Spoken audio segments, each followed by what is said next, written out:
82 же 83 шул шамаларда.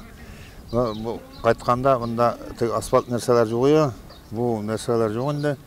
Бу максатта шулай әйтәмен, шунда ди жарты мәдрәсәнең идәнен жудым инде. Казанның Солтан мәчете имамы Камил Бикчәнтәев устазы белән узып барышлы Кизләү авылында туктаган шакларын искә ала. Әхмәт Зәки хәзрәт Сафиуллин белән озак еллар бергә аралашып яшәгәннәр. Ул чагында хәзрәт мәдрәсәдә укыган вакытларын искә алган.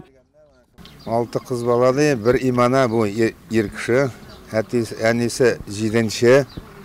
Әнидән өмет итәргә юк. Балмаларына идән җыеп, шулай бу җанны шулай туктатып күрсәтте ул шулай. Эшенә кереп мәдәгән мәктәбен ул вакытта да. Кизләү мәдрәсәсе 1912 елда төзелә. Бүген көндә ул тарихи мәдәни әһәмияткә ия төбәк архитектура һәйкәле булып тора. Монда Нәҗип Думави, 30 имәни кебек татар мәгърифәтчеләре белем алган. Әхмәт Зәки хәзрәт Тәбиредә укыган. Әлеге мәдрәсә Россия империясендә иң көчле уку йорты саналган.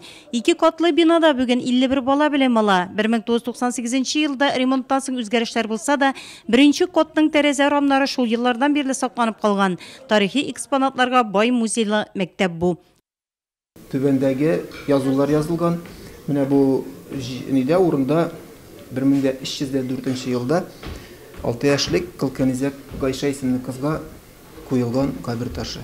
Димәк, менә бу 1300 елларда ук без әйтә алабыз инде. Әнвәр Хайриның хезмәтләрендә дә күренә. Менә шул елларда ук Кизләү төбәгендә мәдрәсәләр эшләп килгән булырга тиеш.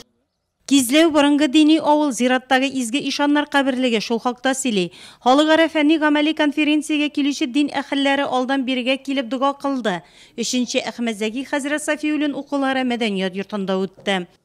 Бу конференцияның якташыбыз туган билем алган төбәктә узуы безнең өчен аеручан сөенечле. Белгән әйберне моны балаларыбызга, укучыларыбызга аңлатырга, әйтергә кирәк. Шуның өчен алар да белсеннәр. Biz әйтеп калмасак, biz аларга шул белемнәребезне тапшырмасак, ул белемнәр югалырга бар. Чыгыш ясаучылар Әхмәт Зәки хәзрәтнең совет чорында ислам динен үстерүдә тоткан роле турында сөйләде. Нинди генә авырлыклар күрсә дә, гыйлем истәүдән, сабак бирүдән туктамый. Ислам динендәге 1000 еллык традицияләрне саклап киләчәк буынга җиткерүче остазларыбызның берсе ул. Хәзрәтнең дәвамчылары Нурлат җирендә бар. Дини гыйлем ияләренең, мәгърифәтчеләрнең тормышлары һәм хезмәт юлын өйрәнү исемле район бәйгесендә җиңүчеләргә мактау кәгазьләре тапшырылды. Киләсе елларда республика күләмендә шундый укулар булып, Кизләүнең, Нурлатның тарихын да тагын арттырырга дип шундый теләкләр белән Кизләүдә менә быел үткәрелә.